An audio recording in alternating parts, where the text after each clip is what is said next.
Assalamualaikum warahmatullahi wabarakatuh. Salam. Di sini channel Tasawuf Nusantara akan mengajak Anda untuk mengenal salah satu almarhum Khalifah Sidikiyah, yaitu Bapak Ahmad Syafi'in. Tasawuf Nusantara akan menceritakan awal-awal Bapak Ahmad Syafi'in masuk Sidikiyah, dan kehebatan perjuangan almarhum Khalifah Sidikiyah Ahmad Syafi'in. Berikut akan kami rangkum dari berbagai sumber. Nama beliau adalah Ahmad Syafi'in, yang lebih akrab dipanggil Pak Piin, termasuk murid generasi awal di mana murid generasi awal memang dikenal agak nakal-nakal. Mereka rata-rata ingin membuktikan, benarkah Pak Kiai Tar, guru mereka ini adalah kiai yang layak untuk dijadikan guru, mereka ingin tahu seberapa sakti Kiai Tar.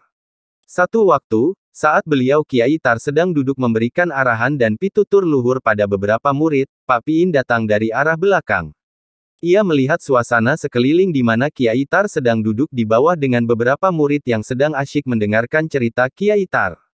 Pandangan mata Pak Piin melihat ada pohon yang hampir roboh di belakang Pak Kiai Tar. Spontan terbersit ide dari Pak Piin yang nakal. Saya dorong pohon itu pasti ngerobohi Pak Kiai, pengen tahu saya, Kiai Tar bisa lolos nanti gemen caranya, pikir Pak Piin. Dan setengah mengendap-mengendap, Pak Piin sudah sampai di dekat pohon belakang Pak Kiai, dan dengan sekuat tenaga didoronglah pohon itu supaya roboh dan merobohi Pak Kiai. Secara logika, pohon itu pasti roboh dan mengenai Pak Kiai. Tapi entah bagaimana, pohon yang sudah roboh ini bisa bergerak berputar dan kembali ke arah Pak Piin walhasil pohon itu ngerobohi Pak Piin sendiri. Pak Piin sama sekali gak menyangka. Loh kok bisa pohon itu ngerobohi diri saya sendiri, batin Pak Piin. Dengan santai Pak Kiai Tar berdiri dari duduknya dan mendatangi Pak Piin yang terjerembab kerobohan pohon. Piin, wong orang tua kok mau kamu robohi pohon itu gimana? Ya merobohi dirimu sendiri, kata Kiai Tar. Pak Piin tersenyum agak meringis malu. Pernah lagi satu waktu, Pak Piin mendatangi kamar Pak Kiai yang waktu itu masih di rumah yang lama dan langsung ke depan kamar beliau Pak Kiai. Di sebelah pintu kamar ada kursi kayu yang agak memanjang. Agi-agi melihat kursi kayu panjang itu, Pak Piin berpikir dan punya ide, nakal lagi. Kursi panjang itu aku titipkan di depan pintu kamar supaya Pak Kiai GK bisa keluar nah sehingga kalau Kiai Tar keluar saya pasti tahu karena saya akan duduk di kursi itu. Memang pintu kamar Pak Kiai dibukanya dari dalam keluar sehingga, apabila pintu kamar beliau dibuka dari dalam oleh Pak Kiai, pastilah pintu kamar itu akan terhalang oleh kursi kayu panjang yang dipasang Pak Piin di depan pintu kamar Pak Kiai. Dengan pelan-pelan Pak Piin mendorong kursi kayu itu sehingga kursi kayu panjang itu menghalangi pintu kamar Pak Kiai, kemudian Pak Piin duduk di atas kursi itu. Entah berapa lama Pak Piin menunggu, tak terasa, angin malam yang menghembus semilir dan udara malam yang sejuk agak dingin membawa pengaruh ke pelupuk mata yang semakin lama semakin memberatkan pelupuk mata Pak Piin dan akhirnya beliau pun tertidur. Entah sudah berapa lama beliau tertidur dan saat beliau bangun membuka mata beliau sempat berpikir, kok Pak Kiai lama gak keluar-keluar dari dalam kamar ya? Tapi pikiran beliau ini dibuyarkan dengan suara ramai di sebelah rumah yakni di masjid. Seperti ada orang bicara dan suara itu sangat beliau hafali, ya, suaranya Pak Kiai seperti sedang tertawa dari dalam masjid. Maka Pak Piin pun bangun melangkahkan kaki ke masjid dan lagi-lagi ia kaget karena Pak Kiai sudah berada di masjid itu dengan beberapa murid, Pak Kiai sedang bercerita dan kadang diselingi guton dan ketawa bersama. Bagaimana beliau Kiai Tar bisa keluar dari kamar yang depan pintu kamarnya diganjel kursi kayu panjang dan diduduki Pak Piin itu? Sini, Piin ikut ngobrol sini, kata Pak Kiai melambaikan tangan dan menoleh dengan senyum penuh arti ke Pak Piin. Setelah beberapa kali ingin menjahili, gurunya masih tidak berhasil, Pak Piin memutar otak kembali untuk bagaimana supaya bisa berhasil ngerjain gurunya, Kiai Muhtar Mukti. Ya maklum saja karena memang murid-murid yang awal-awal ini memang nakal-nakal. Pak Piin berjalan dari rumah menuju seputaran rumah Kiai Tar, terus berjalan ke belakang ke daerah lokasi pohon salak, dan kemudian terpikirkan untuk menjebak sang guru, karena biasanya sang guru, Kiai Tar ini lewat jalan yang khusus, dan selalu lewat situ, karena memang tidak ada jalan lain lagi kalau mau ke tempat yang biasanya Kiai Tar datangi.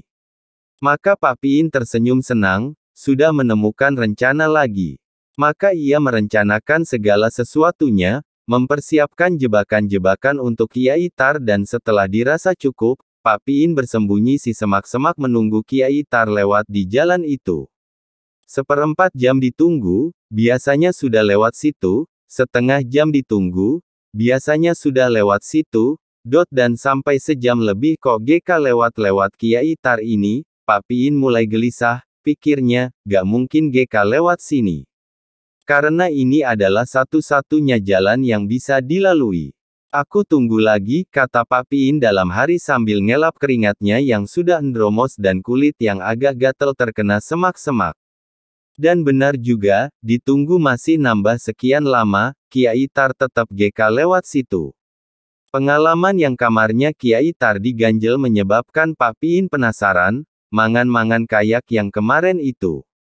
Iba-iba saja sudah sampai di lokasinya, batinnya. Akhirnya Pak Piin berjalan menuju lokasi tempat Pak Kiai biasanya duduk dengan murid-muridnya. Dan, badalah, Pak Kiai memang sudah di situ, duduk, rokokan, ngopi sambil cerita dan ketawa-ketawa. Pak Kiai boleh ke Pak Piin. Dari mana saja kamu In? Sudah saya tunggu mulai tadi, kata beliau dengan senyum penuh makna. Pak Piin kapok sudah, ampun, nyerah, gurunya Kiai Tar ini memang hebat dan sakti, sudah dicegat gitu GK tahu lewat mana ia tetap saja lolos dan Pak Piin GK tahu. Atau mungkin sebenarnya Pak Kiai ya lewat jalan situ pakai ilmu panglimunan. Atau Pak Kiai terbang ke lokasinya sehingga Pak Piin GK tahu. Ah entahlah. Semangat Pak Piin sejak muda untuk mencari ilmu memang luar biasa, kesulitan-kesulitan yang dihadapinya tidak pernah menyurutkan langkah kakinya dalam mencari ilmu, apalagi sejak bertemu dengan Sidikiyah, dan sudah merasakan sendiri manfaatnya dan sudah membuktikan sendiri kehebatan mursyidnya, tak ada lagi keraguan dalam diri Pak Piin. Kadang beliau kalau melihat murid-murid yang kurang semangat beliau itu prihatin, ilmu Sidikiyah iki ilmu hak, eman nek GK sregep berjuang, kurang lebih begitu yang sering beliau sampaikan.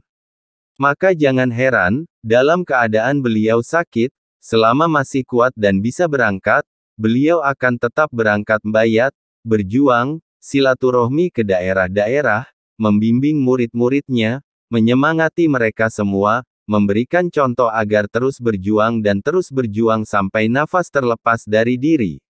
Bahkan di waktu-waktu terakhir, meski beliau sudah banyak rebahan dan mata sudah tak mampu melihat lagi, siapapun yang datang akan menerima petunjuk, menerima kata-kata penyemangat, untuk tetap berjuang di Sidikiyah, tetap berjuang di jalan la ilaha illallah. Jika memang engkau mengatakan akan menjadi penerusnya, tunjukkan, buktikan.